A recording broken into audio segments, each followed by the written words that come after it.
welcome back. It's time to resume the forum. I hope you relaxed during the break. And let's begin special session 4. Well, this is the final and special session of the 2022 ASEM Forum on Human Rights of Older Persons, Present and Future. And this session is led jointly with WHO under the topic of social isolation and loneliness among older people. And I'd like to introduce our moderator for this special session, Dr. Chang, Research Fellow at the Korean Women's Development Institute. Please welcome her with a big round of applause.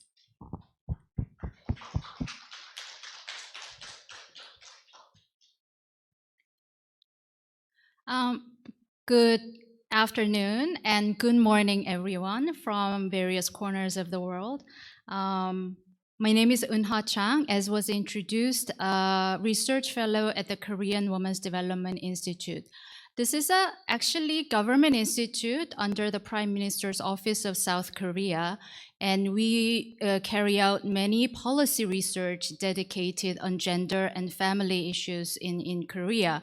And recently, our institute has also embarked on substantial amount of research on aging society, especially with the perspective of gender. So it is my great honor and pleasure to be invited to moderate this session, especially dedicate to know more about the WHO's report on this issue. Let me briefly introduce how I will be proceeding this session. We have 5 speakers from Asia and also from Europe. Each speaker, we have a main speaker who is from WHO, who will be introducing to us the last year's report on this subject. And we have 4 panelists. So each speaker will have around 20 minutes to present their findings and their research, followed by Q&A sessions. So we'll have after all people have spoke, then we'll have Q&A session, if that's okay with you.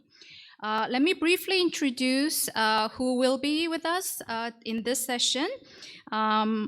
Dr. Christopher Mikton from WHO, who was a lead author of the advocacy brief to discuss key findings. Dr. Michelle Lim, founding member of Ending Loneliness Together, Ms. Eszter Zólyomi, and Ms. Veronika Sandu from the European Center for Social Welfare Policy and Research, Professor Unsu Choi from Korea University. I'll have a chance to introduce a little more in detail of each speaker later on. Okay, so without further ado, let me first give the mic to Dr. Mikton. Let me just briefly introduce about him. He's our main speaker today. Currently, he's a specialist in international violence prevention and criminology with a specialization in forensic psychiatry. Now he's at the University of West of England, Bristol. He's working across criminology and public health. Before that, he worked in the Prevention of Violence Unit at the World Health Organization for almost a decade. Dr. Mikton holds a PhD and MPhil from Cambridge University and his BA from McGill University, Canada. Now the mic is yours, Dr. Mikton. Thank you very much. Thank you. Just a correction, I'm at the World Health Organization at the moment. I'm no longer in Bristol. That was quite a few years ago. I'm in the Demographic Change and Healthy Aging Unit within the Department of the Social Determinants of Health at WHO. Okay, so let me start by sharing my screen. Is my screen shared? Can you see it? Yes. You can see my presentation? Yes. Okay, good. And does it go forwards and backwards? It does. Okay, so we're ready to go. Let me just minimize everybody else because there we are. Okay, good. Ready to go.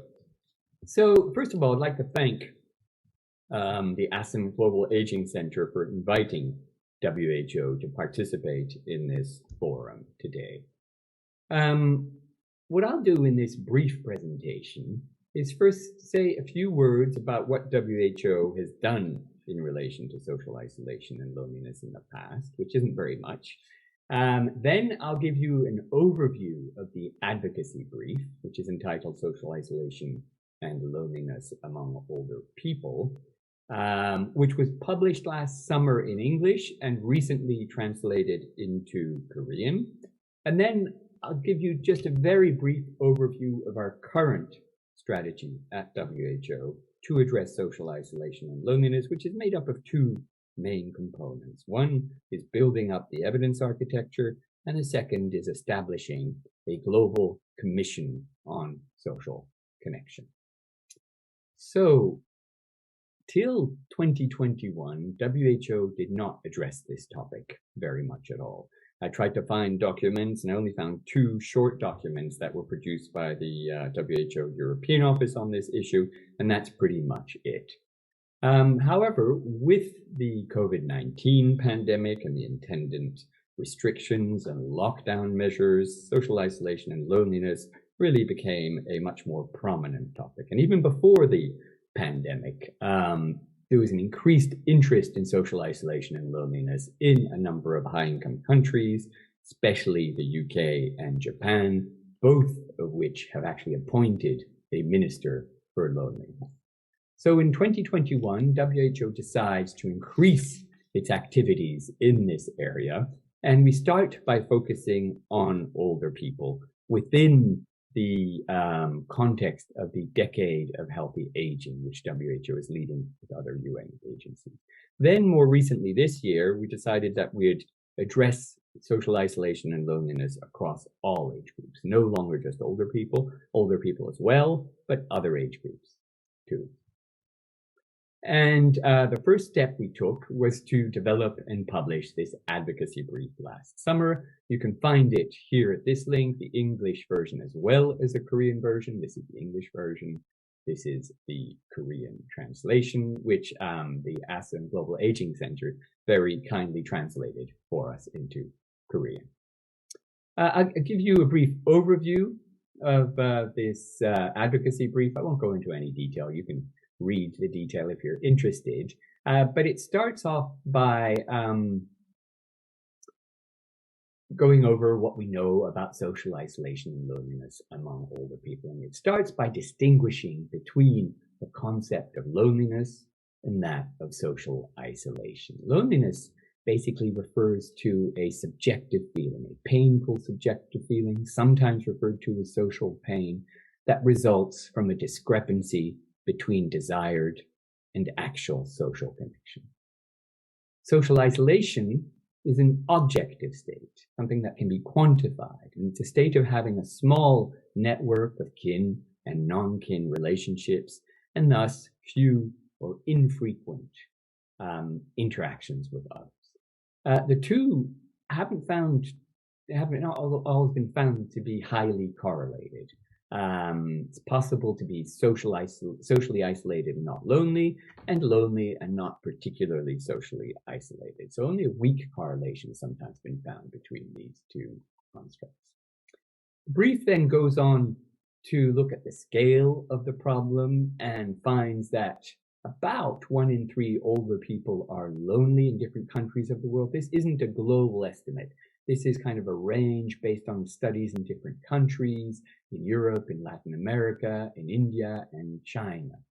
Since we published this brief, there's been a very comprehensive meta-analysis on the prevalence of loneliness across 113 countries.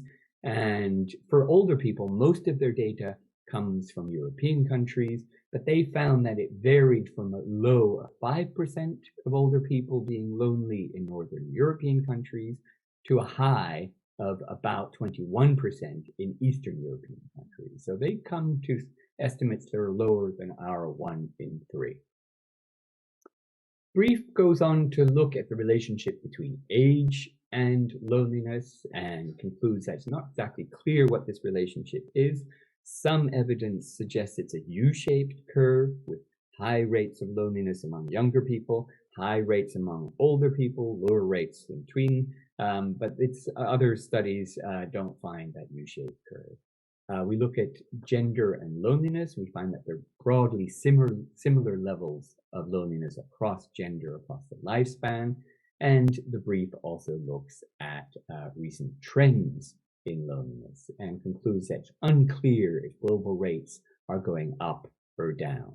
Some countries, rates of loneliness seem to be going up, like in China. Some European countries are more or less stable. In other countries, they seem to be going down. But it is clear that during the pandemic, with the attendant restrictions, the lockdown measures, etc., there was a slight increase in loneliness in many countries of the world.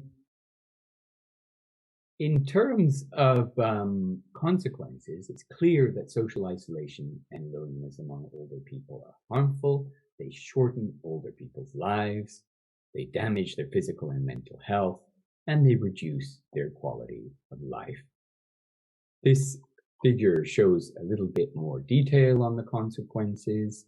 Social isolation and loneliness leads to an increased risk of mortality of about 30%, leads to an increased risk of health conditions such as cardiovascular disease, stroke, diabetes, depression, also leads to cognitive decline, leads to an increased risk of suicide as well as elder abuse, and results in economic costs due to increased healthcare costs and long-term care costs. In terms of what works to address social isolation and loneliness, many different interventions and strategies have been tried around the world, literally dozens or even hundreds of them. Many have shown promise, but we do not yet know which are the most effective and for whom, and we're not really currently in a position to make strong recommendations about which interventions to use. This figure here shows many different types of interventions organized according to the socio-ecological model. And you can see at the individual and relationship level, interventions are delivered either one-to-one or in groups. They can be delivered digitally or face-to-face, and they include things such as social skills training, befriending, and cognitive behavioral therapy. At the level of the community, different strategies have been implemented, including to improve infrastructures such as improving transportation so people can meet more easily, and digital inclusion. And at the societal level, laws and policies have been implemented and enacted to try to reduce social isolation and loneliness. These include laws and policies addressing discrimination and marginalization, including ageism, and laws trying to reduce socioeconomic inequality that may have an impact on social isolation and loneliness as well. The advocacy brief identifies 7 areas that are really in need of strengthened research. I won't go over all of them, we just mention a few. The first is there's a need to develop a standard international instrument for measuring both social isolation and loneliness. At the moment, we don't have a standard, validated, cross-culturally validated, widely used instrument. Second area in need of strengthening is improving our understanding of prevalence, the distribution and trends in social isolation and loneliness. As I said, we don't really know what the current global trends are. Many people talk about an epidemic of loneliness in the world, but we don't really have the data to back that up. The third area in need of strengthening is to generate better evidence for effective interventions. As I said, we're not really in a position to make strong recommendations about interventions now, though many have been tried and many are promising. And the fourth area is to increase research in low and middle income countries. Till now, social isolation and loneliness have risen on the policy agenda mainly in high income countries. In many low and middle income countries in the world, where over 80% of the world's population live, we know a lot less about social isolation and loneliness, though we can presume, and there is some evidence to show, that it has the same harmful impact on health. And some of the prevalence studies show that it occurs at about the same prevalence. And the advocacy brief also lays out a three-pronged strategy to try to address social isolation and loneliness globally. And the first prong of this strategy is to create a coalition to increase political commitment globally. And this is actually being done. It was being started just as we published this by the Global Initiative on Loneliness and Connection. And Dr. Lim will be telling us, I think, a bit more about this in a minute. The second prong of this strategy is to improve research and evidence for what works.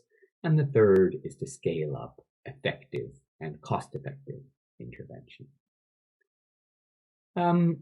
Now to say a few words about our current strategy at WHO to address social isolation and loneliness. Our current strategy is made up of two main components. The first is building up the evidence architecture for this, trying to strengthen the evidence, to gather together, to synthesize, and to strengthen the evidence to address this problem. And we're doing a number of things. We are producing two evidence and gap maps, one on digital interventions to reduce social isolation and loneliness, and the other on in-person interventions. We're doing this with the Campbell collaboration. These maps try to identify where there is good evidence, where the evidence is weaker, where there's no evidence, to try to guide policymakers and to guide research commissions. We've also started recently on developing guidelines, official WHO guidelines on interventions to reduce social isolation and loneliness across all age groups. This is quite a long, cumbersome process that takes about 2 or 3 years. And we go over all the evidence, we try to synthesize it, we commission new systematic reviews with a view to making very clear recommendations that ministries of health can then use in their efforts to reduce social isolation and loneliness. And then once this is done, we hope to gather all this together in an online evidence portal that will distill this evidence in a way that's accessible, intelligible, and can be used by policymakers and by decision makers. Second component of our current strategy is to establish a global commission on social connection. WHO has established a number of these commissions over the years, as well as other UN agencies have established such commissions. There's one as a commission on the social determinants of health in 2008, 2009, around then.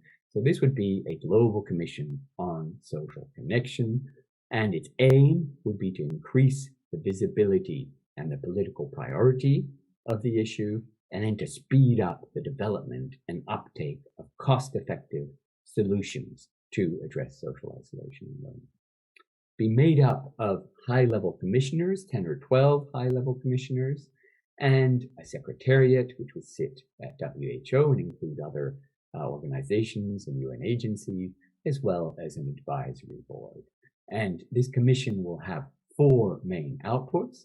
One is a global index on social connection, which it would develop, which will help us monitor social connection around the world and track progress.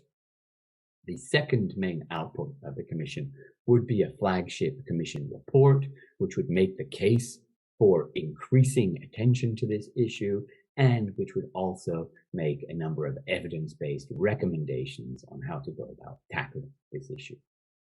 The third output would be have to do with advocacy, and be a feature film, try to raise awareness of this issue. And the last output of this commission would be the creation of what we're calling an intervention accelerator. The aim would be to bring together intervention developers, intervention evaluators, to try to speed up the development of cost-effective interventions and to speed up the uptake of these cost-effective interventions. So that's my brief overview of this advocacy brief and WHO's current strategies. Thank you for your attention. I'll stop sharing. There we are. Thank you, Dr. Mikton, for that brief but very insightful introduction of your report. He actually walked us through some of the historical background, how WHO started to actually embark on this important issue. Also, some of the key points of his findings from the report, from this brief, and also the current two strategies that's being employed. And I can see that this is at the very starting stage, and it is really important that we, in order to have this agenda move forward, we really need some solid evidence-based data, statistics, so that we can actually persuade the government, the legal experts, and like national congressmen and etc. So thank you for bringing up this important points. So based on Dr. Mikton's speech, his presentation, we'll now go into our four panelists' presentation and discussion. So please allow me to introduce our second speaker from Australia, Dr. Michelle Lim. Let me briefly introduce her. Dr. Lim is the Chief Scientific Advisor and Chairperson for Ending Loneliness Together. This is an Australian network made up of universities and industry partners. She's the director also at the Social Health and Wellbeing Laboratory at Swinburne University of Technology, where she designs, delivers, and evaluates evidence-based digital interventions that reduces loneliness. She has done many research on this topic. And she has also co-founded the Global Initiative on Loneliness and Connection, and I believe she will be sharing with us some of her experiences on these research and also network experiences. Now, the floor is yours, Dr. Lim. Thank you, Dr. Chang. I'm going to share my screen.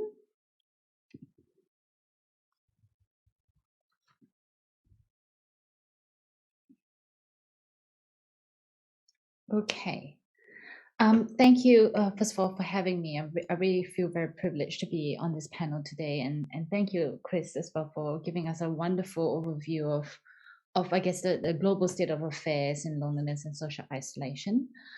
As Dr. Chang mentioned, my name is Dr. Michelle Lim. I'm the chair and scientific chair of an organization called Ending Loneliness Together. We're over here in Australia.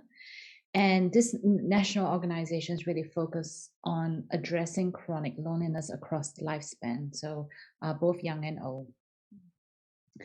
So we also started the Global Initiative on Loneliness and Connection in January 2021, at the time where this is an issue that came up for many countries, was increasingly acknowledged that many countries were kind of working on this issue by ourselves. And we didn't want it to be a lonely space. So we got together really to try to share this knowledge. And right now, we have about 12 member countries channeling into this issue and growing.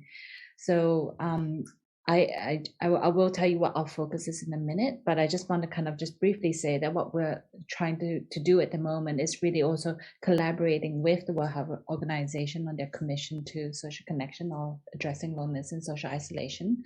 We also are committed to collaborating with the EU Joint Research Center, who's doing some work on this space, and also Dr. Vivek Murthy, the 19th and 21st US Surgeon General. Many of you will know that this is also an area that's really critical and important to his interests. So what does the Global Initiative on Loneliness and Connection do? So the first thing to know is that we do have 3 areas that we try to focus our work on: awareness, collaboration, and frameworks, in order to end loneliness and promote connection. The awareness is really about raising global awareness through thought leadership and research dissemination. With collaboration, it's really around encouraging global knowledge sharing to improve impact and reach. And with frameworks, what we really want to do is to support national and systemic frameworks and strategies to promote connection and to end loneliness. So recently, in May 2022, this year, we also generated a pretty comprehensive document that outlines around 6 position statements, and you can actually see that on our website. So the first is around social connection being essential to health and well-being. The second is around social isolation, loneliness, and other kind of constructs are actually distinct and each actually compromise well-being. Social well-being in general is really independent from related concepts. As our third, our fourth position statement is really indicating that a wide range of risk factors actually leave people vulnerable to loneliness and social isolation. Our fifth position statement is on how evidence-based solutions are needed to reduce social isolation and loneliness and to increase social connection. And our last is around addressing barriers to social connection in order to actually achieve effective action.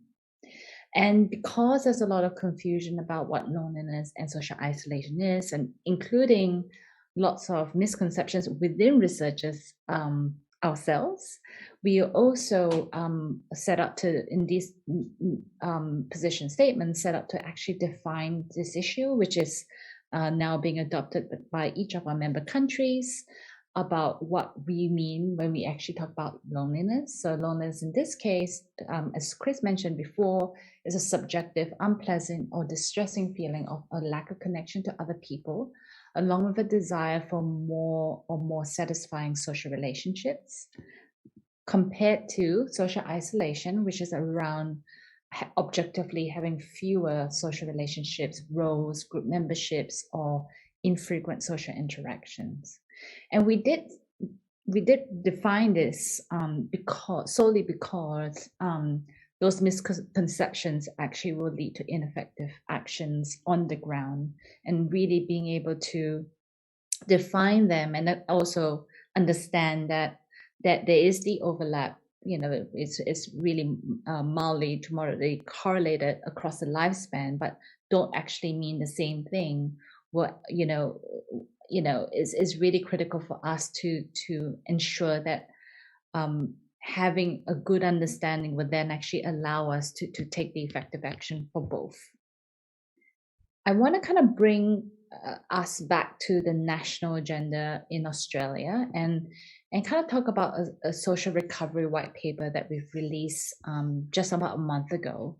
And this white paper was actually done at the request of our government because they do recognize that loneliness and social isolation were really critical issues that were coming up. But really in Australia, there's not really much of a strategy. In fact, it was really very much seen as a soft issue, perhaps a secondary outcome to mental health, or perhaps an issue that's only constrained to older adults, which we now know is something that happens to all of us, whether young and old. And so this white paper was really based on the findings of national leaders across our country. And I'm going to share with you a little bit about some of the findings, but also in thinking about these findings, we can kind of think about why and how to address this issue in older adults as well. So we have a really massive, large data set or epidemiological data set that we run over here, which is we call the HILDA data. And the HILDA data, captures 20,000 people per year for the last I think 20 years. And we actually established some very strict psychometric criteria about what loneliness is and what social isolation is based on this data set. And this is a 5-year cumulative prevalence from 2014 to 2018. So this pre-COVID data. And what we can see across the lifespan is that 34% of Australians met criteria for loneliness, but only about 17% met criteria for social isolation. Within those prevalence rates as well, what we have divided is actually looking at the difference between what we call episodic, so if you met criteria in 1 year, or if you met criteria repeatedly or 2 consecutive years.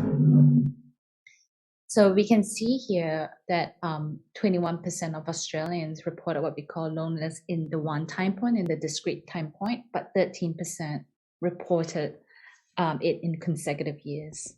we know now from research that when you have more chronic experiences, it actually exacerbates our mortality and morbidity of other disorders. In fact, in older adults, if you have loneliness and also and you have more kind of persistent loneliness, is actually related to increased likelihood of an earlier death. What we also know now, which is really important, is that while these two constructs are separate, they actually work synergistically together in the in a very harmful way to actually also exacerbate our mortality. So researchers have noted independent pathways to disease. If you have loneliness versus social isolation, both are not good, but if you have both loneliness and social isolation, that's extremely detrimental than if you just had one or the other.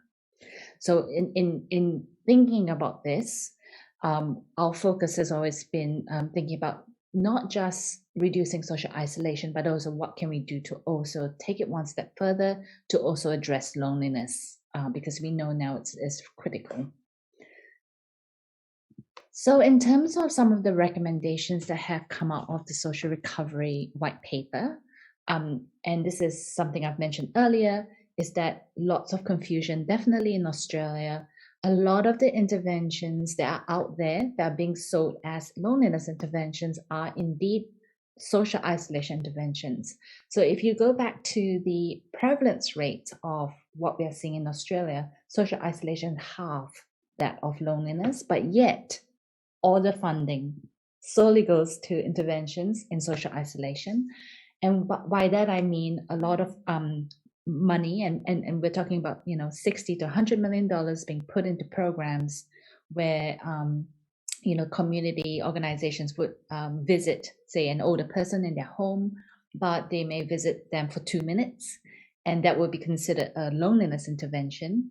And what we're really advocating is that it needs to go beyond that 2-minute visit, that we actually need to not just increase the access or opportunities to other people, interaction of the older person, but we also need to think about how we can increase the quality of the interaction. So, for example, one way that we could do that, for example, is to try to keep the volunteer who does these visits the same, to ensure that the outputs or the KPIs, as we call it, of the program is not just the number of visits, but the quality of the interaction as well. So really focusing on both. Those sorts of things are really, really important. So in Australia, definitely what we see is lots and lots of interventions saying that they are loneliness interventions, but really they don't do much to actually reduce loneliness, but they actually really, in fact, reduce social isolation. So that's something that we are recommending in terms of, changing the way we think about this issue. The other issue that we have is that most people would, advocate that their intervention is the best and the only one that works. But we know now that actually there is no one size fits all, and this is really based back on the complexity of social needs and the diversity of people and even the resources that we have access to. So I think Chris mentioned the socio-ecological model, and this is very much a multi-layer, comprehensive approach. We know that, for example, loneliness in particular is multifaceted. It's not really a consequence of one factor.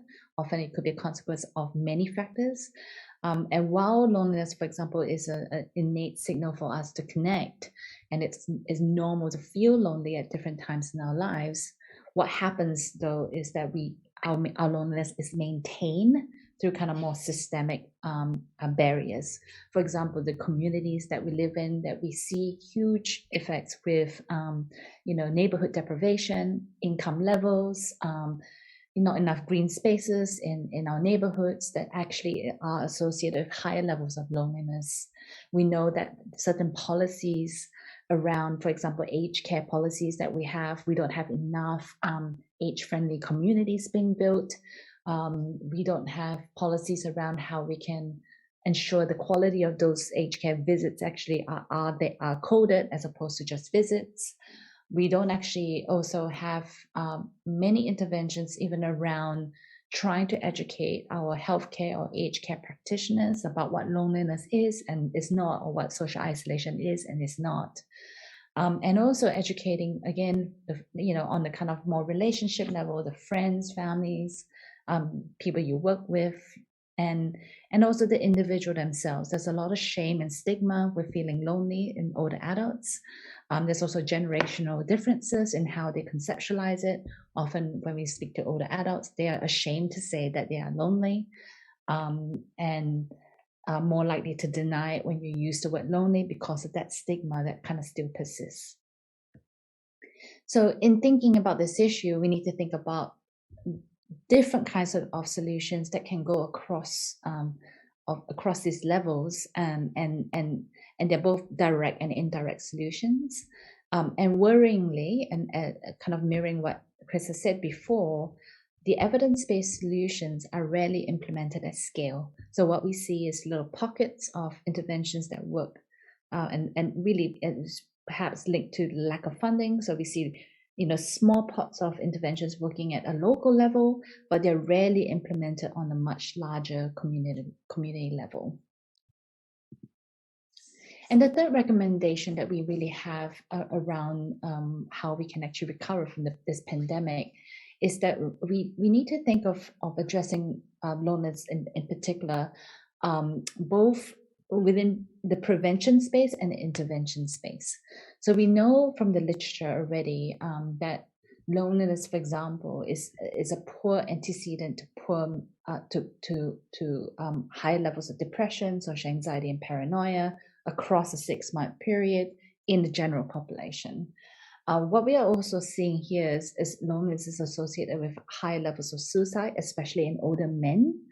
And this is a huge worry that, in fact, suicide prevention is a massive topic over here in Australia.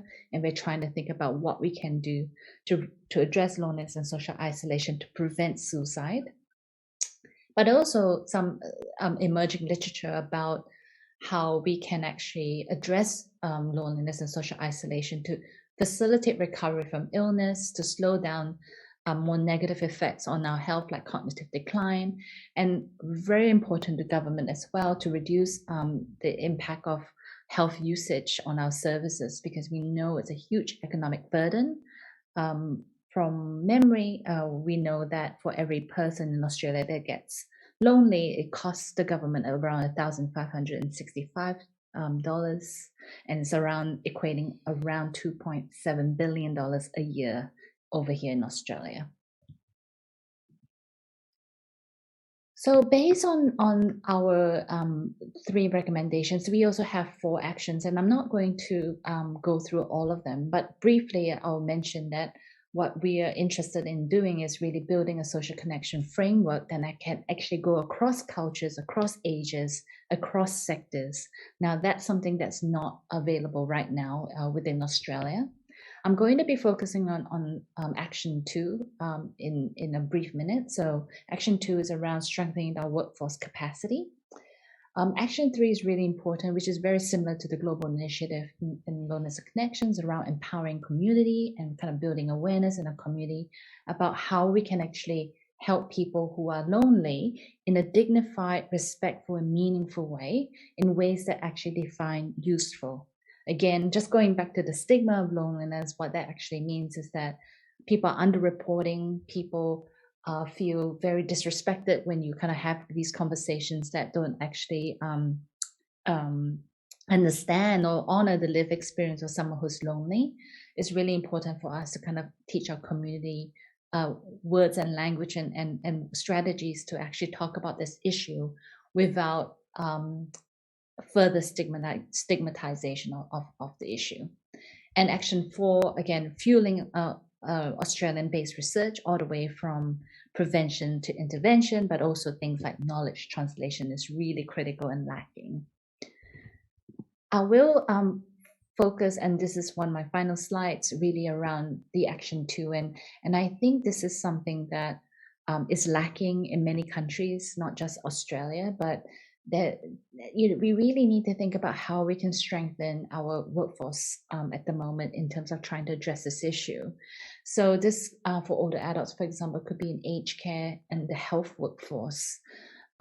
Practitioners on the ground, for example, don't actually know how to help, who to help. And some of the things go back to the lack of measurement. Valid and reliable measures for loneliness and social isolation should be used. We find that people are underreporting. So when we do ask direct questions of, are you lonely? Because of the stigma of loneliness, what you get is underreporting, especially in older men, is something that we see over here. So again, what can we do as well to establish and develop kind of national guidelines and recommendations?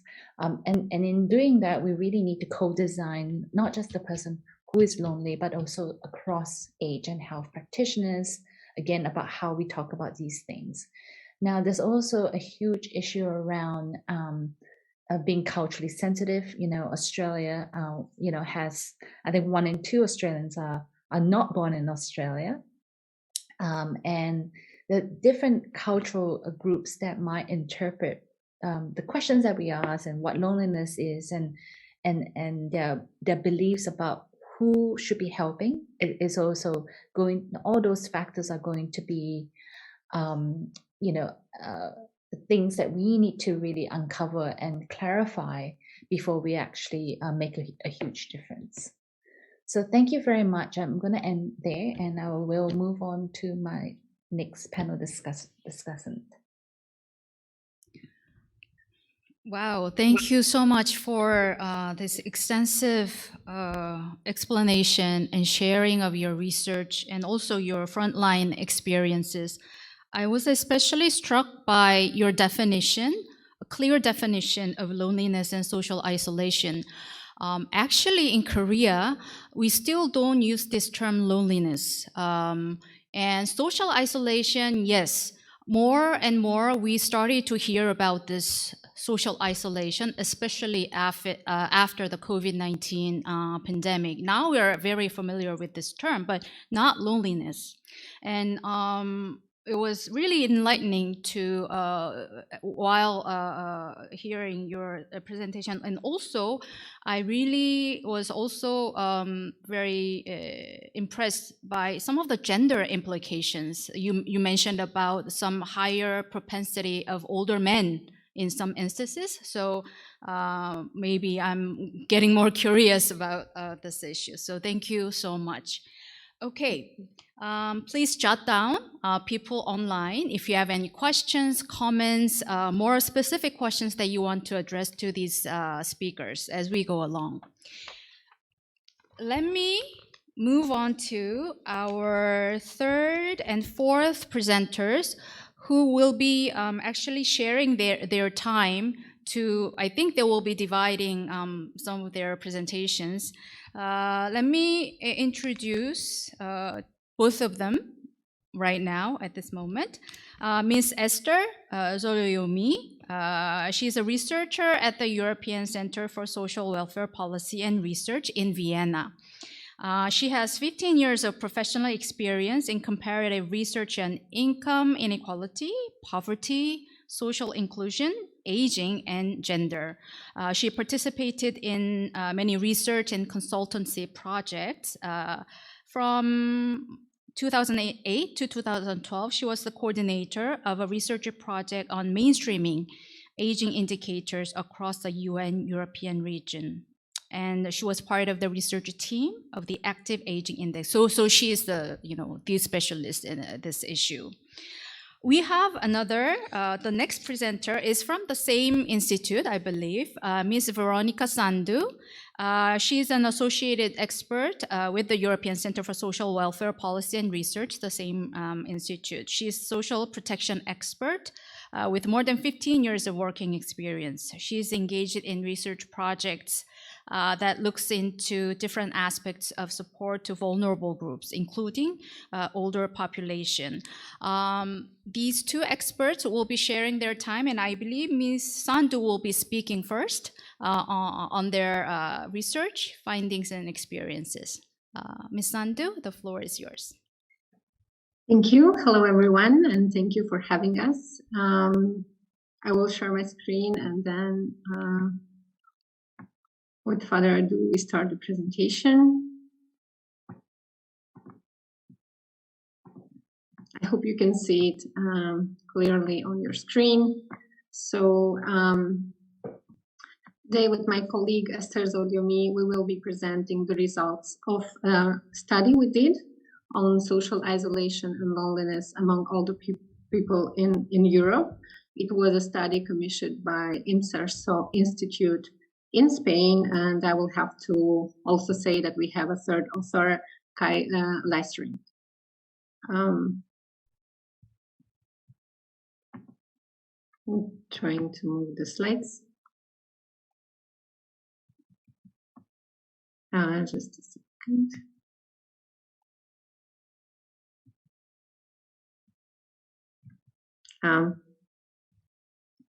Small problem with moving my slides. I'm really sorry for this. I think I'll just stop sharing and reshare it.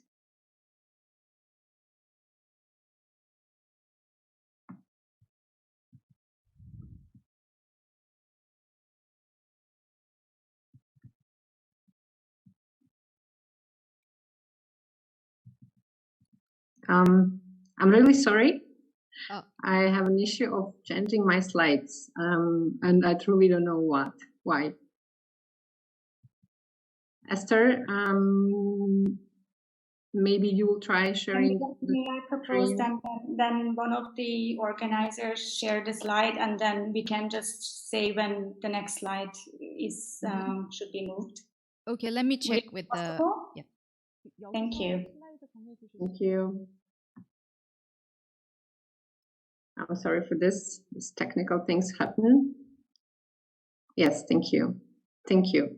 Can we please then go to the next slide? So an overview of our presentation, shortly about the scope, concepts, and methods of the study, then factors associated with loneliness and social isolation in later life, and impact of loneliness and social isolation. This would be the results of our desk research. Loneliness and social isolation among older persons in Europe, figures coming from the 2 European surveys, and then a mapping of policy measures and interventions to prevent and diminish these 2 phenomena. And we will finalize with our conclusions. Next slide, please. Thank you. So the scope of the study was to actually look at prevalence in European comparative perspective on loneliness and social isolation, to have a synthesis of factors contributing to loneliness and social isolation as well, then to identify policy solution to combat and prevent these 2 phenomena. It's very important to say that we also differentiated between the 2 main concepts, loneliness and social isolation. I will not stop here to present our approach because it's very similar to what Dr. Mikton and Dr. Lim presented. It's very important for, as Dr. Lim also pointed out, for policy solution to have a clear understanding that these are 2 different phenomena. So on the methods, literature review, data analysis based on the European Quality of Life Survey and the European Social Survey, then identification of good practice examples via expert, and extensive desk research. Next slide, please. So this is a figure that illustrates factors associated with social isolation and loneliness in later life. We adapted it from Clark and McDougall. And what we liked about this one, it's that it shows and it clusters very well these factors. It shows the complexity of it. And as you can see, it's a typology similar to what Dr. Mikton presented. So we looked at factors at individual level, community level, societal factors. We know that places can influence social isolation and loneliness. For sure, people influence social isolation and loneliness.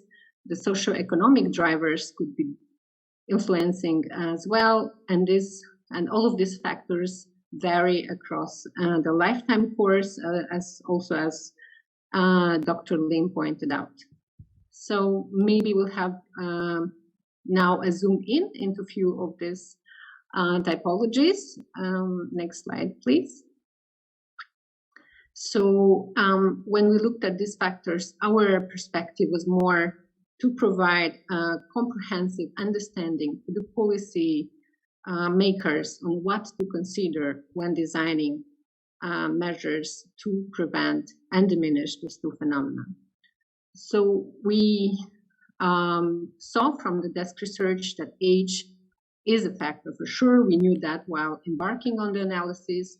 And also, as Dr. Mikton showed, age has a U-shaped relationship to loneliness and isolation. What we saw from the existing research is that people feel lonelier around 60 years old. And this is mainly related to retirement. So when they retire, they lose connection, they lose social network, and then they slowly rebuild this. So the U-shape curve goes back and then goes up again around 80 years old when people lose mobility, they lose in health and also in social connection. Gender is also an aspect that should be carefully considered while designing policy measures. Women and men perceive, feel, and cope with social isolation and loneliness quite differently, and it's very important to consider that when designing measures, right? Outreach should be different, and approach should be quite different or tailored to particularities of gender. Minority, ethnicity, and migration are also variables that come very strongly now within the aging Europe. This is also important to consider for outreach, design, and implementation of measures to combat and prevent social isolation and loneliness in later life. As was already mentioned by the previous speakers, poor physical and mental health, impaired mobility, disability, sensory impairments, all factors that could lead to isolation and loneliness in later life, but also very important factors to consider when we design interventions, right? We have to consider limitation of these people to access social network, to interact, to physical mobility of these people, very, very important. So marital status, like being a widower or being a carer of, or the size of personal social network, all important factors when we speak about isolated and lonely older people in Europe, especially being a carer. That's a very high issue on the agenda, and support and a system for the carers are being designed. And it's important also to consider isolation and loneliness while designing support measures for carers.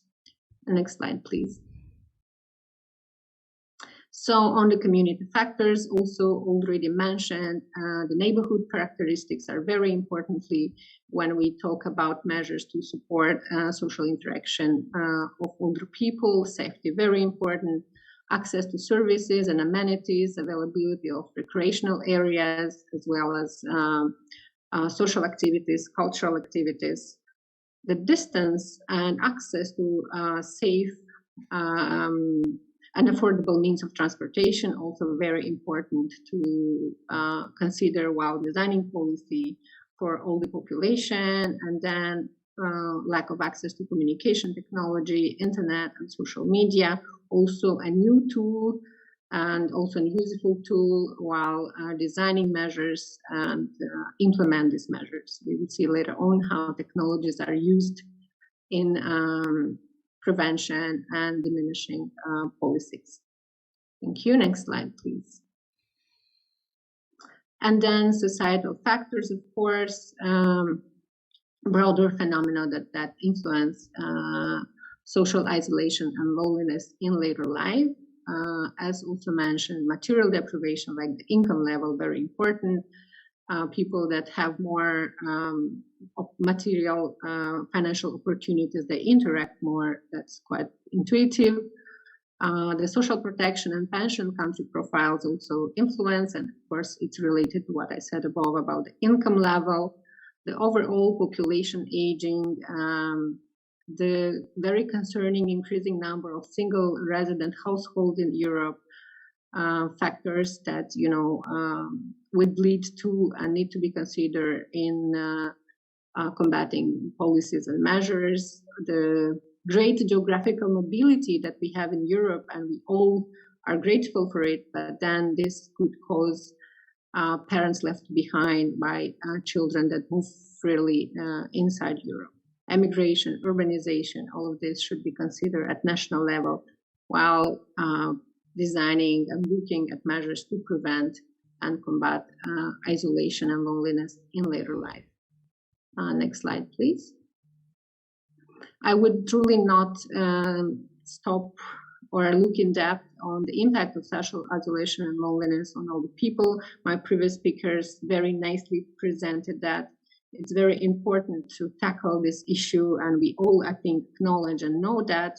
I will just read a quote from Capoccio et al., one of the research studies that we consider in our desk research, like weak social connections carry a health risk that is more harmful than not exercising and twice as harmful as obesity. I think it's very clear that we need these policies. We have to think in advance.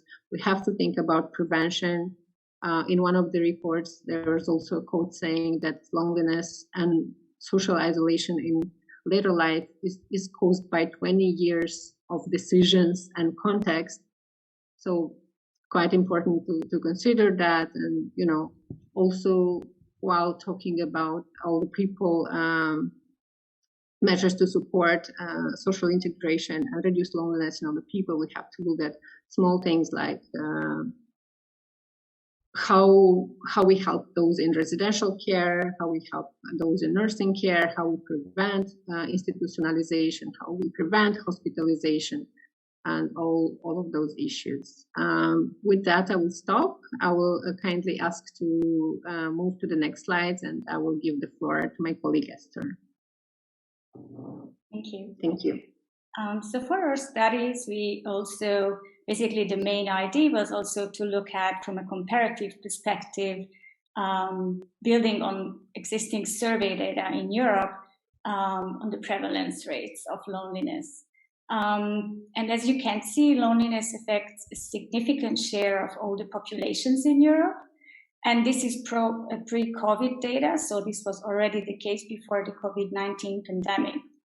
And so in the European Union, on average, 18%, or almost 1 in every 5 older citizens aged 65 or older, reported to feel frequently lonely. And frequent loneliness is defined as when respondents reported that they felt lonely all or almost all of the time, or more than half of the time.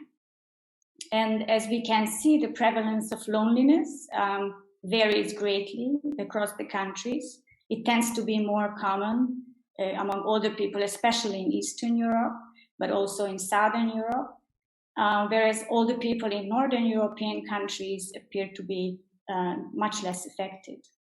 There has been a number of explanations put forward to explain this cross-national variation in the level of loneliness. Differences in social norms, cultural values concerning family obligations and relationships seem to play an important role. And for instance, in Eastern and Southern Europe, where countries are characterized by traditionally strong family ties, older adults might be more prone to experience loneliness with the weakening of such ties, and when support from their adult children or other family members are not forthcoming. Next slide, please. Studies also, as was mentioned before, consistently show that loneliness and social isolation are particularly affects the oldest old. And this has been closely linked to old age factors, mainly limitations in health, declining health, mobility limitations, but also life cycle changes, such as mentioned before, retirement or becoming a carer, as well as age-related losses, the death of a spouse, friends, other family members, and the growing difficulties of replacing these relationships. Next slide, please. Another decisive factor is living arrangements. Older people who live alone are significantly more likely to report feeling frequently lonely compared to those who share their household with at least one other person. And given that there is already a relatively large share of the European older population that lives alone, in many countries this concerns over 1/3 of older people already, and that the number of single elderly households is increasing also.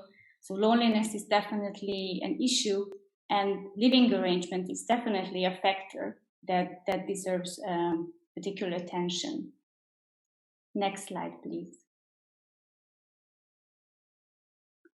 Research also shows that loneliness is greatly influenced by the size of personal social networks and the quantity and quality of social contact. And this is also confirmed by survey data from Europe.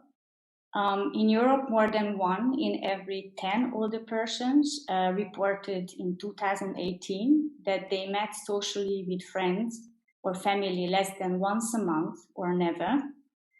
And because this indicator measures contacts outside the household, the lack of social contact is expected to affect older people living alone even more. The quality of social relationships, specifically the lack of emotional support, is another salient issue we think should be considered. While in most of the surveyed countries in Europe, people tend to have someone with whom they can talk about personal or intimate issues. In some countries, over 15% of older people in 2018 stated that they had no one to rely on for emotional support.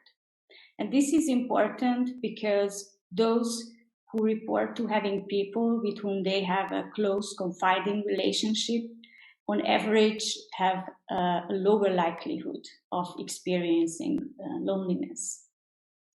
And of course, the lack of social connections and interactions and emotional support was amplified with the onset of the COVID pandemic as a result of pandemic-induced lockdowns and mobility restrictions, and the negative implications of this for mental and emotional well-being, including loneliness, have been relatively well documented by data collected during the pandemic, including through online European surveys. Next slide, please.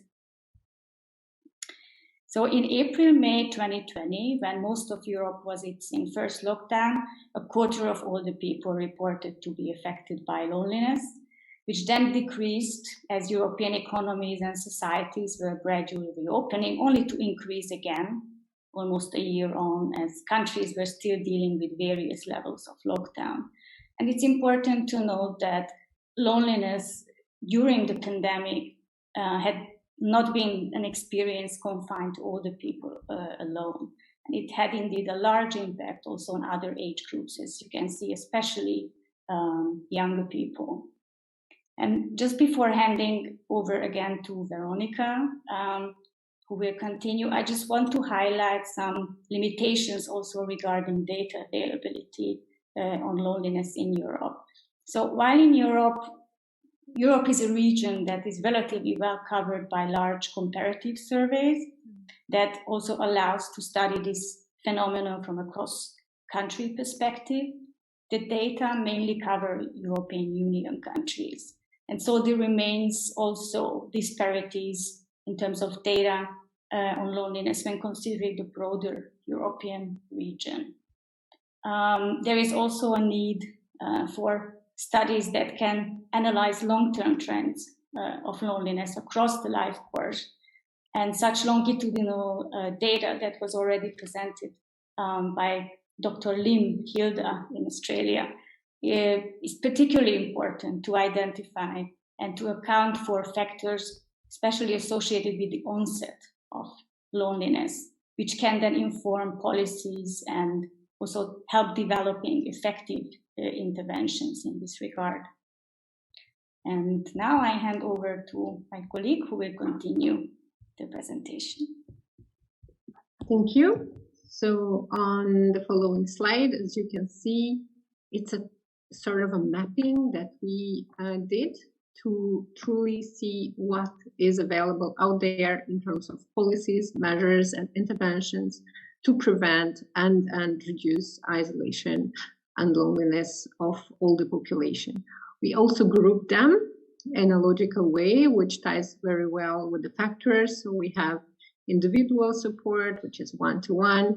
We have group settings, and we have community level interventions. There are various measures, actions, and interventions which are done. They more or less tackle the same thing, like improve social skills, expand the social network, improve the social connection, counseling, and therapy. This is more or less what is happening at the one-to-one support. You can see the measures in a way described in the first column of the table. On the group settings, I guess it's the philosophy of the measures and intervention are clear. They try to bring together people that have the common characteristics that have in a way a joint interest, or they can support mutually one another. That's very important as well, because with some particular groups, outreach and support is particularly difficult, and this it's true for people that go through an illness, a divorce, bereavement, for carers, for instance. And then community level support. This is mobilizing volunteer work and making communities in general more age-friendly and more age-acceptant. We have few examples of good practices in this regard for each of the clusters. You will find the details of these practices in our report and in the policy brief, which is published on our institution website. But I would just like to present more in depth two of these policies. Next slide, please. Thank you. So one of those is the quite well known, I guess, in Europe, French national program called nicely Mona Lisa, which is abbreviation from Mobilisation nationale contre l'isolement des âgés. It was launched in 2013 and then scaled up in 2017. Of course, the goal is to reduce isolation and loneliness of all the people across the country. How? They put in place these citizen teams, which are a group of professionals and volunteers that interact, socialize, work, provide services and support to all the people. There are various things that they do together. What is interesting in this program, that they enhance individual connections and collective connections. What is also interesting is that the citizen teams, they help each other, they communicate one with another, and they scale up what they know that already works at smaller level. So they have this national committee to transfer local outputs into national policy and to pilot different activities and different initiatives.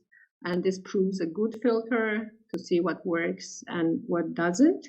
So I guess today they have almost 300 citizen teams across France and still working and still expanding. Thank you. Next slide, please. The second one, it's a national program in the UK, the Link Age. As you all know, UK is quite advanced in putting in place measures and policies to prevent and diminish isolation and loneliness, including for all the population. So this was also the scope of this particular intervention. What is interesting and why we brought it up, it's by design, this measure brings the skills, experience, and expertise of all the people into the light. So they share all of this with the younger peers, with the old peers. So this is in a way putting value on the expertise and experience all the people have. It's a one-to-one support. It's also a group support, and it also has elements of wider community engagement. I also think that Dr. Lim mentioned at some point that for a good intervention, all these factors should be considered and measures should come together for a truthful impact. So what they did, they established these community hubs managed by a local advisory board. It's just a space where people can meaningful interact, share experience, transfer skills, and also acquire skills. All the people, for instance, are being taught how to use technology, apps, and social media. They do many activities for people of 55 plus age cohort, and they, in a way, have three separate or distinct initiatives. The Link Age ACE one, which is the main one, which is the skills sharing. The Link Age Plus, which is more or less the same program but implemented in the residential facilities, and the talking tables, which, as the name shows, it's in a way the socializing and bringing together a measure. So there is evidence on this program that it helps people to feel more connected, improves their well-being, and pushes them to be more active and communicate more. It was an internal evaluation done on this, so there is really no external evaluation that will show us truthful impact, but there is some evidence on good impact. They also had a separate initiative during the COVID-19 pandemic to support older people to stay connected and cope with the lockdown. Next slide, please. Ms. Sandu, can you wrap up like in 2 minutes? Yes. Thank you. Yes. Thank you. We have the concluding remarks. So also a question that was raised already today, what works? Evidence on effectiveness of the intervention. It's in short supply, truly. So we collected a lot of measures and policies and activities and interesting initiatives, but it's very, very little out there on what is cost effective, what is impactful. Most interventions are complex and they combine different elements, activities, and type of support. What really works are the measures that target specific subgroups, right? Like men, which are widowed men, for instance, or carers, or people who go through an illness. If it's very well targeted with a very clear outreach plan, then this shows better results than very generic initiatives. So the existing reviews identified some common characteristics of what works. First, adaptability to the specific context, a community development approach, activities to support active engagement and active participation, as I already mentioned, very well-defined target population, and having a theoretical framework that supports the measure and the initiative. And our concluding slide, please. So, need for greater recognition of social isolation and loneliness. I guess it's a conclusion throughout all the presentations from today's panel. National level, regional level, local level should come together to support older people to feel less isolated and lonely. At the local level, it needs to be created opportunities for more social exchange, to support the informal network and formalize some activities, to provide safe spaces for interaction and have very well prepared personnel to support these measures and action, enhancing the knowledge base on social isolation and loneliness. More research, more data, more evidence is needed. We as researchers are very much in favor of an evidence portal that Dr. Mikton presented. And of course, raising public awareness. It should be on the agenda strongly on all European countries, and my today's conclusion may be beyond. So policymakers will understand the detrimental effects of loneliness and social isolation on each individual, on a community, on society at large. and we should address stigma associated with loneliness. That will help us research it more, and that will help us design better tailored support measures.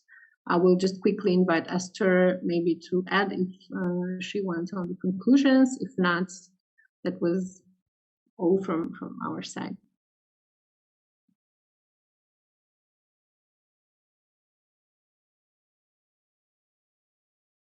Sorry, no, I have nothing to add. We are also, I think, we have a time crunch here, so we should finish.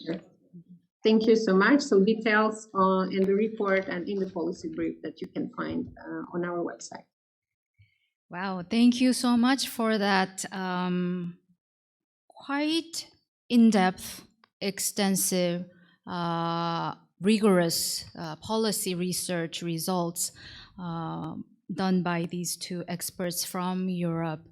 Actually, I felt like I was reading more of a policy report from my institute because this is very much policy oriented, and you came up actually with the specific measures, intervention measures, at the very end. So I think this is a very nice layout where Dr. Lim has introduced us more academic, more knowledge, more fundamental concepts about these issues and how these academics actually and policymakers network together in this issue at the global level and also at the national level. And then we have some policy experts giving us, some more detailed results on this report, how they have comparatively actually among the European countries. So more concrete things that's going on actually based on our first speaker's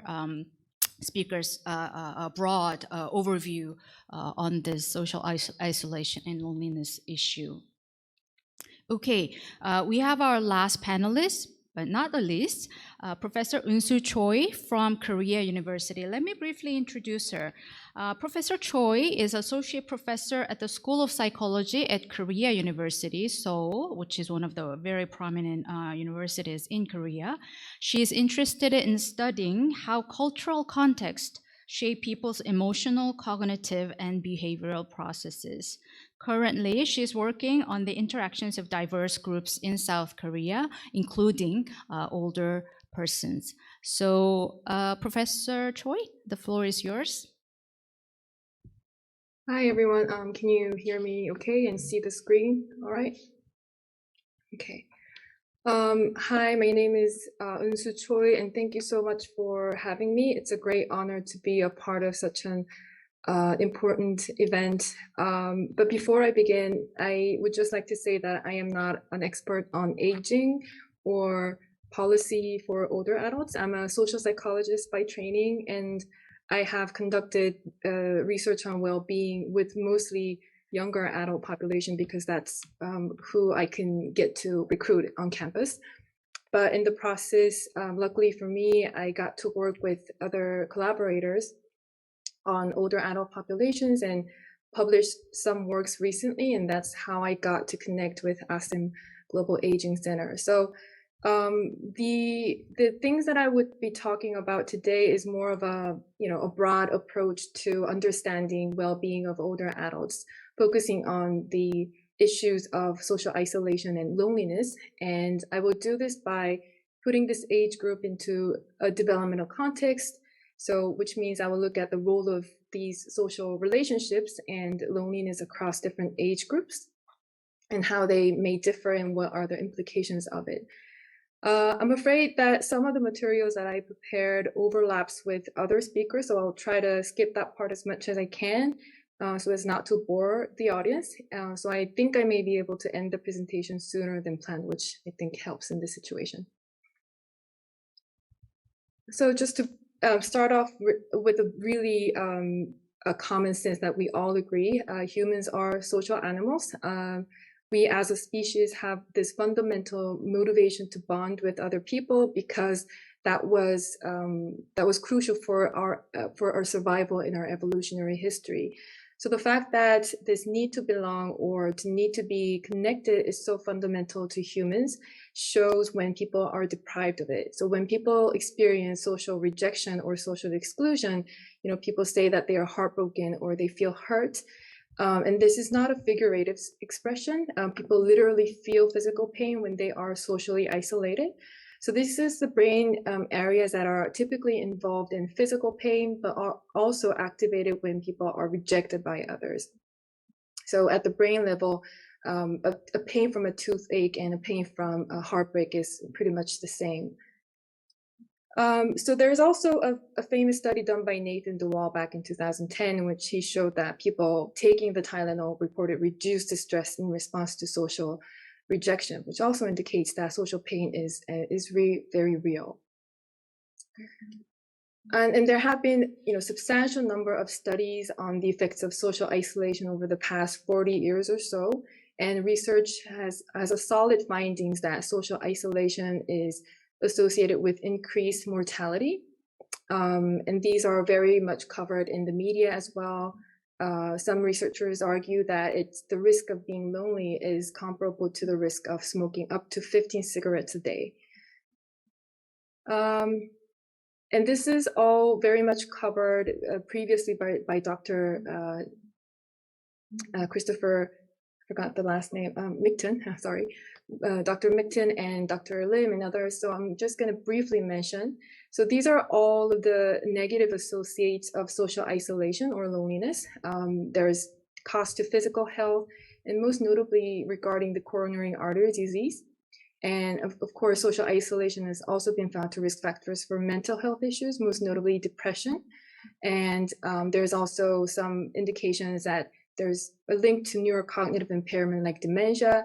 And of course, these are all associated with decreased quality of life, such as low satisfaction with life, unhappiness, and negative emotions. So the psychologists are interested in the mechanisms that underlie these kind of connections. So what might be underlying this relationship between loneliness and these negative outcomes?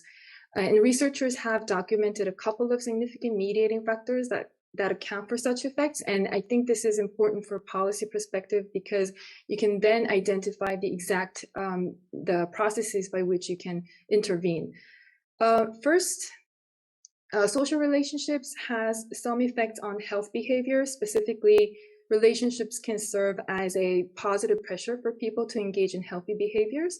So people who have more social support, they're more likely to have better sleep quality because they go to bed on time. They are more likely to engage in greater physical activity and engage in less smoking, for instance.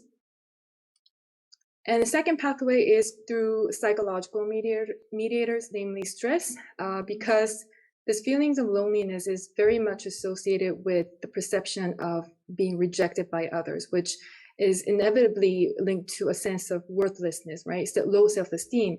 So lonely individuals are stressed out to begin with. And also they are at a disadvantage in times of stressful events, during a stressful event, because they have fewer social relationships that they can rely on for guidance and help.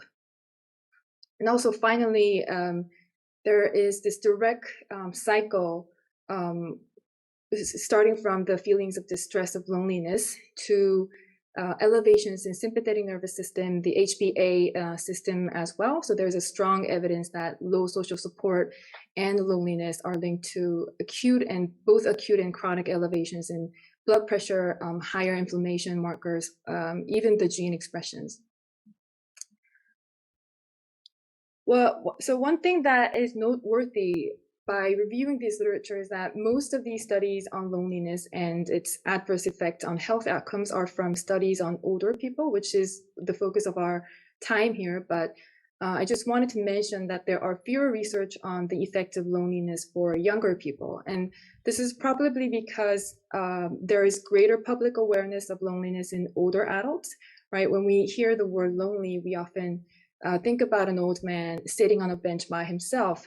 And another reason that I think is behind this may have to do with our interchangeable use of the term social isolation and loneliness, which a lot of the speakers have already talked about. So it's true that older adults are more socially isolated than younger adults, but this does not necessarily mean that they are lonelier. So I wanted to just briefly touch on the distinctions between social isolation and loneliness, but these are well covered by the previous speakers. I'm just going to mention that these are very different indicators, and one is objective and the other is more of a subjective perception. And although the social isolation and loneliness are related, the correlation is far from perfect, right? And so when it comes to the number of social relationships, younger adults definitely have greater social connections and bigger social network size, but the data consistently show that the younger adults were actually the lonelier age group compared to the older adults. So just to kind of briefly show you the data on from the European countries and the Western part of the world mainly. So this is the data on the frequency of loneliness reported by British people by age groups. As you can see, the proportion of people who reported that they are lonely is larger for younger people than for older adults. In the US data too, this is more of an upper age range here. So looking at the data from the 50s and up, there's a clear trend where you find the middle-aged adults, those in their 50s and 60s, are lonelier than older adults in their 70s. So younger adults are actually lonelier than older adults, which may come as a surprise for many. In fact, the field of psychology for a long time has been dominated by this disengagement theory, which many of you will be familiar. This postulate that toward the end of people's lives, they pull away from the society in preparation for death, and that this theory posits that old age is characterized by loss and emotional disturbances, unlike younger generations. But beginning in the 80s and into the 90s, studies after studies contradicted this core assumption that older people are distressed. So except for dementia, older adults show less psychopathology of all forms than their middle-aged and younger counterparts. And actually, they report better control over their emotions and experience more positive emotions. And I just wanted to focus on the strength of these older adults and how we can capitalize on it. So just to show you the mechanism for why older adults fare better emotionally than younger adults. So I believe that one of the most influential theories in psychological research regarding this age paradox is called socio-emotional selectivity theory, proposed by Laura Carstensen, so SST. So the fundamental idea behind socio-emotional selectivity theory is that humans have the fundamental awareness of the passage of time. And this perception of this time perception provides a change in context in which primary goals people pursue vary. So specifically, when individuals perceive that their time left in life is long, right, which is what young adults would perceive, they prioritize goals that are preparatory, such as acquiring new knowledge, making new friends, exploring new things. However, as time horizons grow shorter, which would apply for older adults, emotional goals become more important, such as feeling satisfied, being socially connected, feeling purpose and meaning of life. So when you feel that time is limited, you try to be selective in choosing the activities to do, in choosing the people that you meet, and with a focus on savoring the experiences that happen in the moment when they occur. So over the years, as people get older, they prefer to be with a close friend who are emotionally significant rather than with some other exciting people that they don't know much about. So based on the SST, the reason why older adults have smaller social network size than younger adults is not because of deaths of their family members or their friends or a lack of social opportunities. It's because they selectively reduce and intentionally reduce social interactions with non-significant peripheral relationships and focus more on and invest in close relationships. And importantly, emotional closeness with these smaller number of close others of older adults increase over time. So even though they have smaller network size than younger adults, they actually enjoy more satisfying relationships. So this partly explains why older adults are not only less lonely than younger adults, but also they're actually happier than them.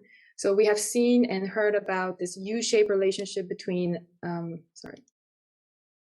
age and well-being. So this, in the well-being literature, this is a pretty much well-established finding across different cultural backgrounds. The finding is that individuals sort of gradually become unhappier after their 18th birthday and reach the lowest point around 45 or 50, and then followed by a gradual upturn in old age.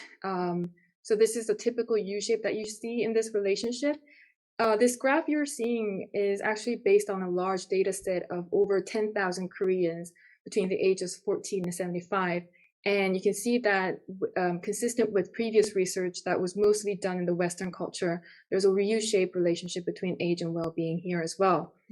So here, the data is a little bit younger than so the average age is only 29, so you have to take that into account. But the people in their 30s are the least satisfied with their life, and older adults are happier than these younger people.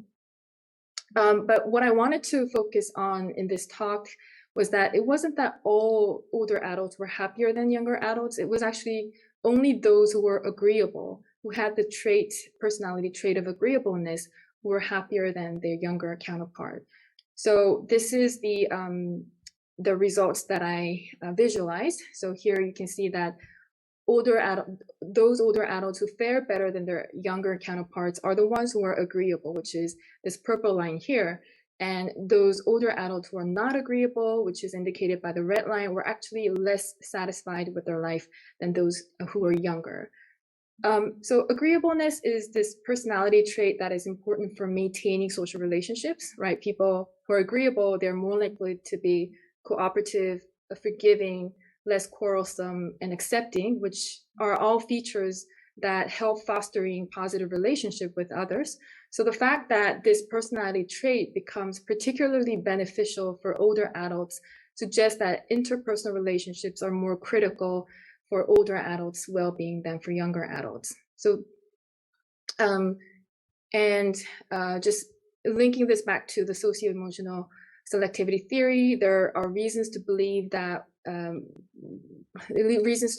being socially connected may have greater impact on the well-being of older adults than for younger adults. As we have seen in the SSST, the intrinsic goals become more important as people get older. And one of the most important source of fulfilling such an intrinsic goal is gratifying relationships. So naturally, being connected and getting support from close people should be especially important for these individuals. And secondly, this is a hypothesis, but social support is particularly valuable in times of stress. So being old is inevitably accompanied by a range of stressors. They're physically frail, they have limited financial means. So within the circumstances, social resources become more crucial for buffering against life stressors.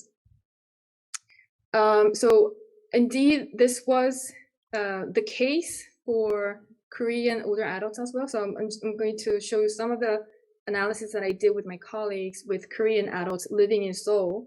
And we found that these two theories were supportive. So basically, what we looked at is whether the peoples, actually these are adults from the 20s and 60s, so we were able to look at these relationships between loneliness and well-being measures across different age groups. And I'm just going to show you the results here. So as you can see from this result, we found that feelings of loneliness was more detrimental for older adults than for younger adults, right? So as you can see, the slope is steeper for older adults here. And on the right, this is looking at the perceived social support. So the perception of how much you have close others that you can rely on. Perceived social support predicted reduced physical symptoms and chronic health conditions only for older adults, but not for the younger adults. So this was consistent with what would be predicted by socio-emotional selectivity theory and stress response hypothesis. So being connected with others and feeling that they are being supported was especially important for older than younger adults. I believe these are all good news for policymakers because these results indicate that preventing and alleviating social isolation and loneliness should be especially effective for this age group. I just wanted to end this talk by sharing you with the final study that I did with my colleagues, which gives us some possible avenue by which older adults' loneliness can be addressed. So what we did is we used a data set called Korean Retirement and Income Study, and we looked at whether social participation protects older adults against developing depressive symptoms, which is one of the #1 causes for suicide among older adults. So by social participation, we mean a person's involvement in activities that provide interactions with people outside the home setting, so in the society or in the community, so ranging from social activity like hobby club or community circle, economic activity, both paid or unpaid, volunteer work and donation as well. And in this study, we were able to show that this is irrespective, regardless of older adults' marital status or their residential status, whether they're living by themselves or not, those who participated in these activities more were less likely to develop depressive symptoms. I just wanted to share this study because I think it was important in that this study showed that even though these relationships in these social settings are not typically considered as strong as ties with families or relatives, they can still serve as social networks that are supportive and emotionally fulfilling. So this was somewhat different from what SST would predict, which emphasized the importance of long-standing, close-knit social relationships for older people's well-being. But the present study shows that forming relatively novel relationships at old age through diverse social groups is not only possible, but also may be a very effective method to increase a sense of connectedness among older adults. So yeah, this is the final slide that I have. It's just a summary of what I just talked about. So I would end it here. Thank you for your attention. Thank you, Professor Choi, for your presentation. She has introduced us some of the very fundamental theoretical debate on this issue, how all the theories have actually evolved. She showed us some general trends in comparative way between younger adults and older adults, and how the individual characteristics can moderate the result. She also introduced some other her own result findings and gave us at the very end some recommendations for policy intervention. So thank you for that. Actually, I was being very reflective of myself and of my parents actually hearing her presentation. So thank you. Okay, so we have about 23 minutes left before this session ends. I have received some questions, comments from online and also from the floor here. And I have my own question too.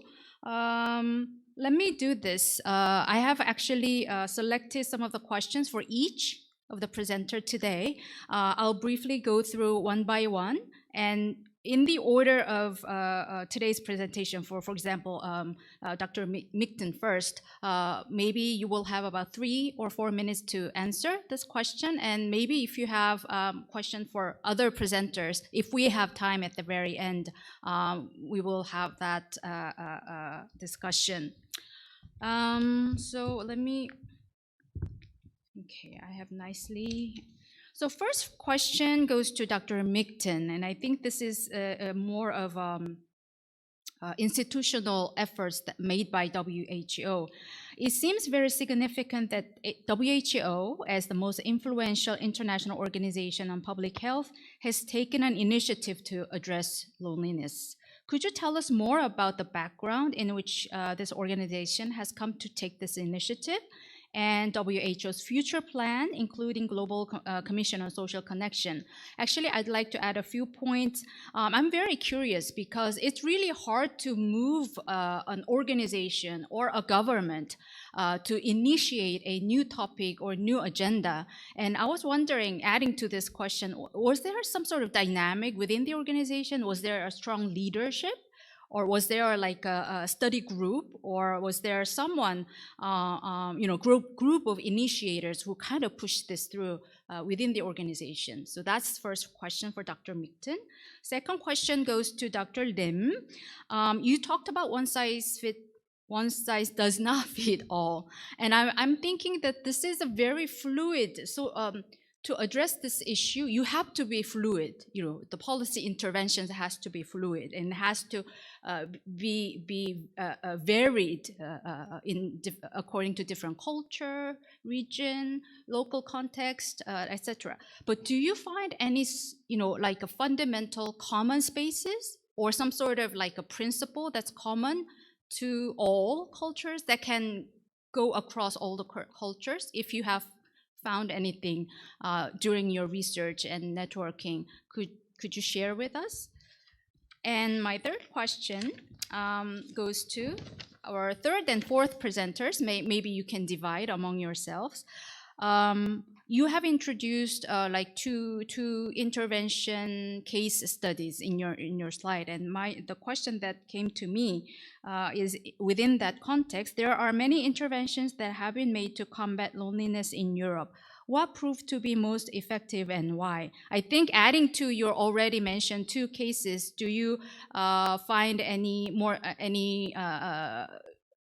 like significant cases that you want to share with us? And also adding to this, what is your next agenda in terms of research plan in this issue? I'm very curious about that too, as coming from a policy institute.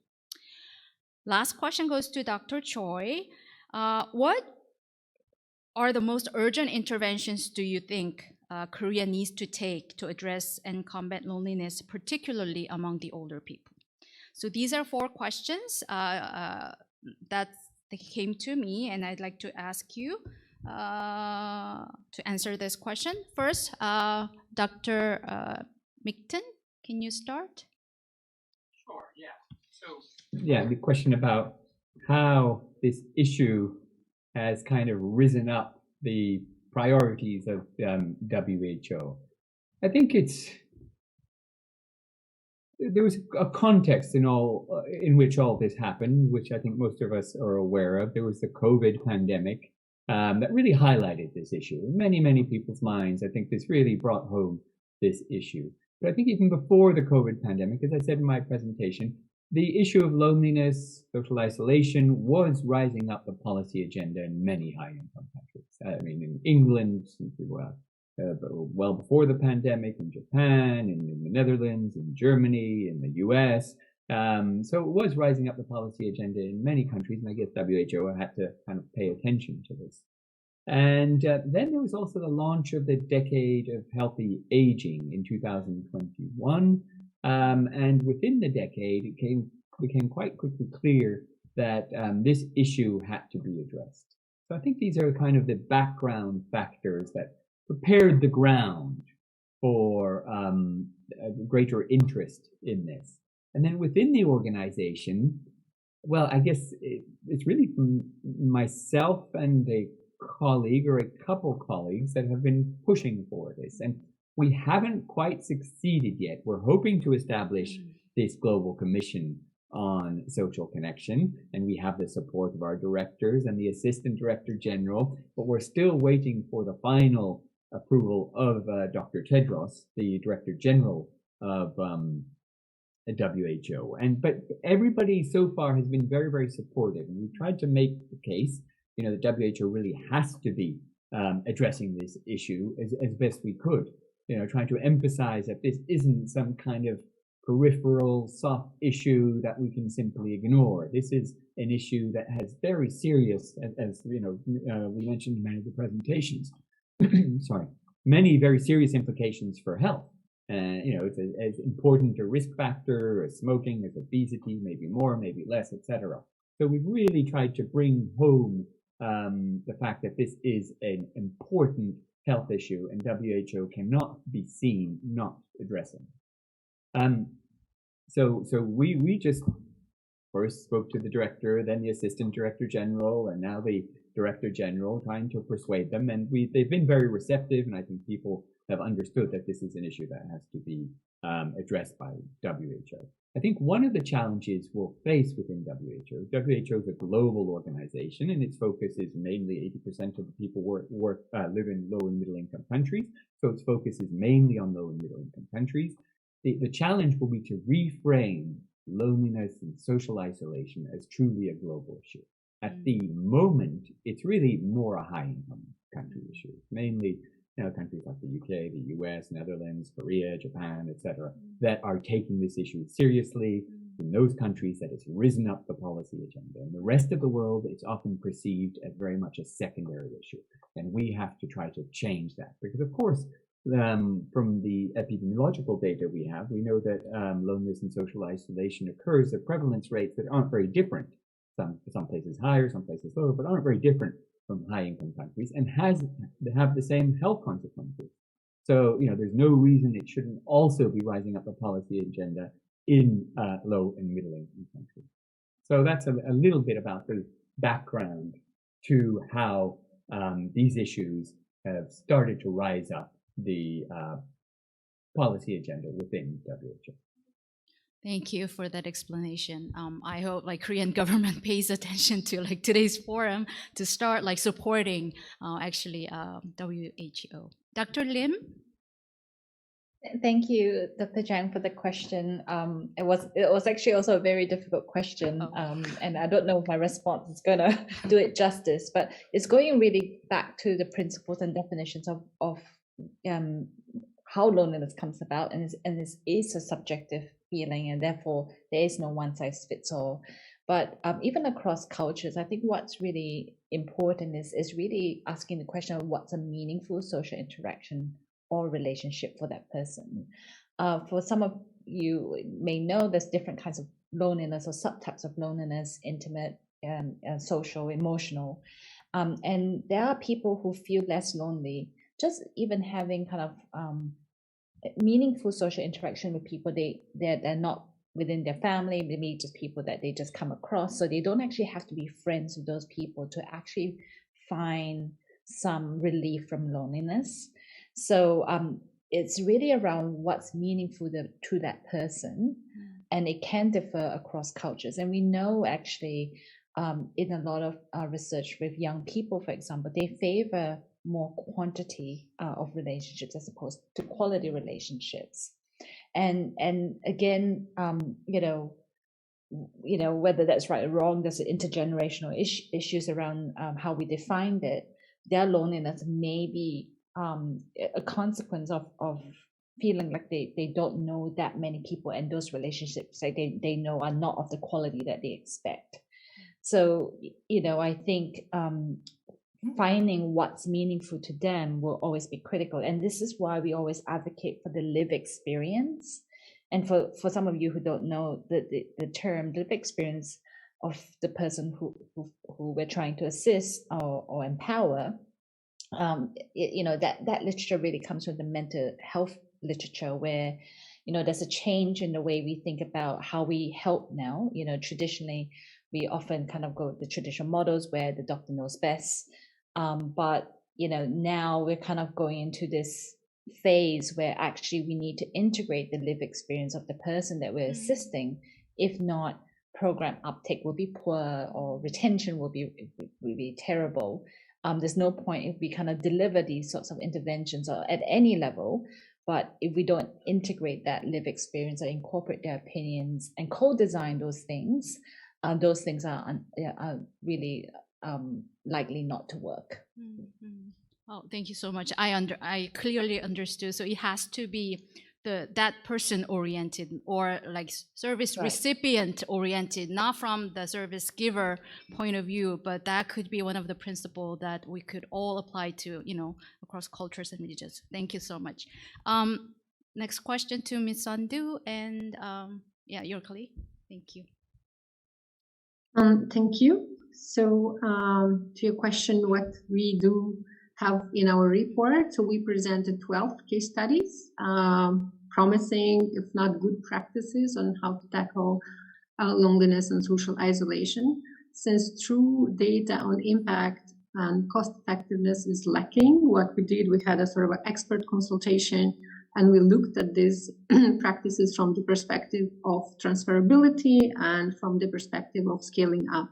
So we had a clear task with a clear client in mind. So Spain needed examples and solutions, and that's how we approached them. So what could be transferred, what could be scaled up, what has the potential to be systemic. What is important is to truly understand that, small measures should top up into a clear plan, into a systemic plan. Otherwise, they remain small actions locally or regionally. So there are just very few countries in Europe that have a national approach.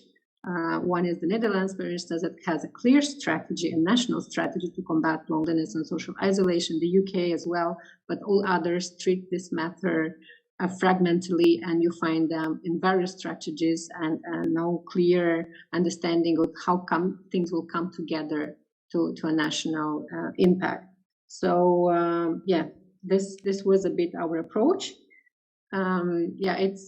It's very interesting to see how a very small application in France brings youngsters and older together for meals. But it's another thing to see how Mona Lisa truly put a national framework in place that works for combating isolation and loneliness. And it's also very interesting to look how a very small initiative at local level in Norway, like bringing all the people together in supermarkets to cook together, to have cooking classes, then this expands to a regional national strategy of age-friendly communities in Norway. And that's what it happens.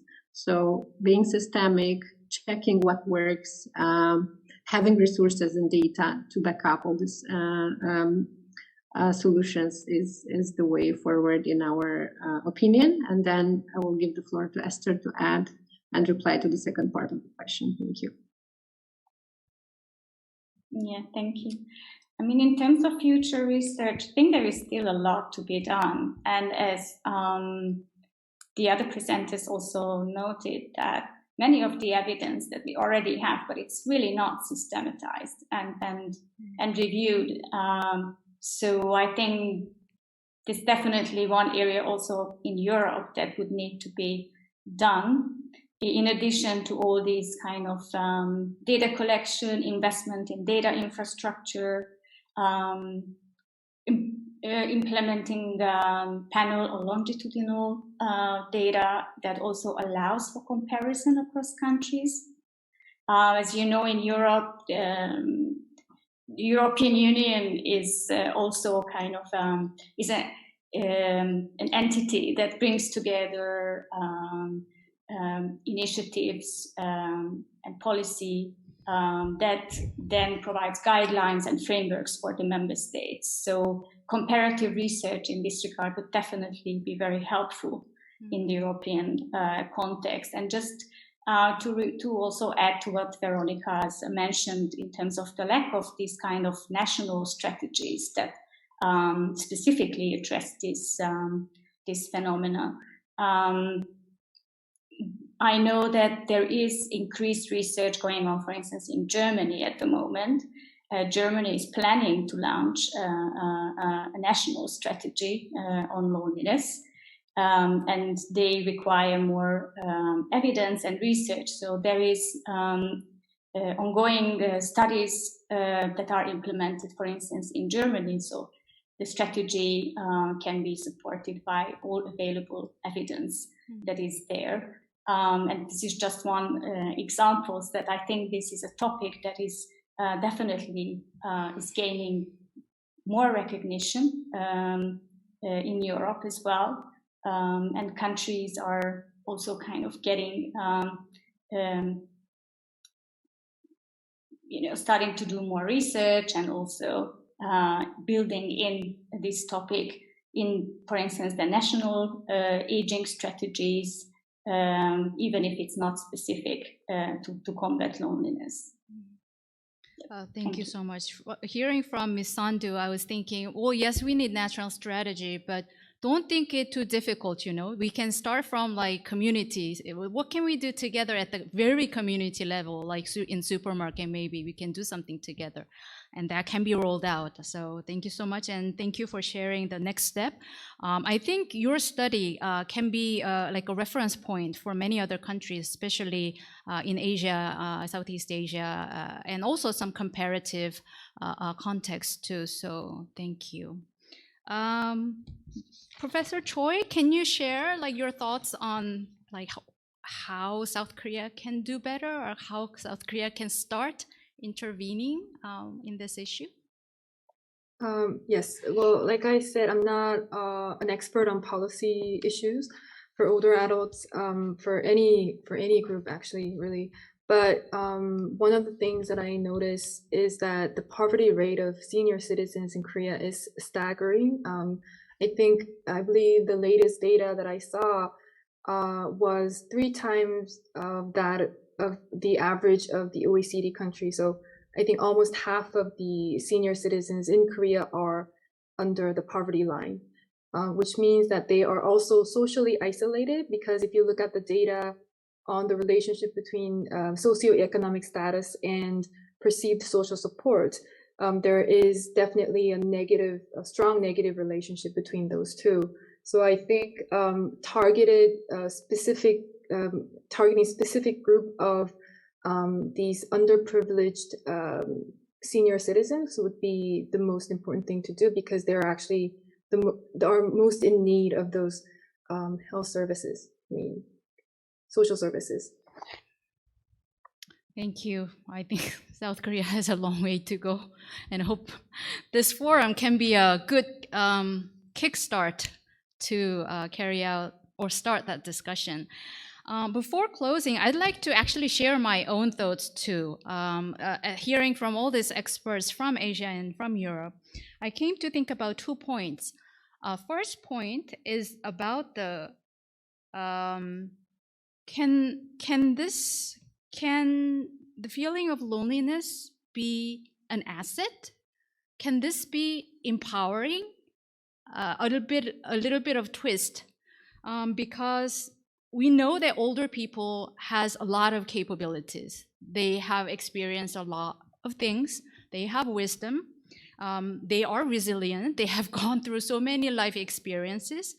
So why I was thinking this, because in gender studies, we oftentimes look at women as someone vulnerable, and a lot of feminists argue that no, that's not the only fact. They are someone who's capable, and especially these are discussed in gender and disaster literature. So from that perspective, I was thinking, how is there any way this loneliness can be empowering? Can this be shared? Or someone who has overcome this loneliness, can this be shared down to generations? So that's one point that I wanted to mention. Maybe there are already studies, it's just that I don't know. Second, some of you already have mentioned, I'm actually doing a lot of official development assistance project from South Korean government to Southeast Asian countries and some of the other, South Asian countries. And aging is becoming more and more a problem in those countries too. And I really hope the developing countries can come into this discussion, and we do a lot of, I hope, cooperative projects on, finding their situation, building up statistics, because this is, I think, a global issue now, not only, in developed countries, but also developing countries, underdeveloped countries as well. So with that, I think we have like 2 minutes. Do you have any pressing question or comments among our, speakers that you want to address? Any ending comments? Okay. Thank you so much for your time. 2 hours full of discussion and good questions, actually. And I hope this will only be a beginning for our talk. And I hope our center will also carry out this theme in forward and in the future as well. So thank you so much for your time and attention. Bye. Thank you. you. Please Bye-bye. give them a big hand. Thank you.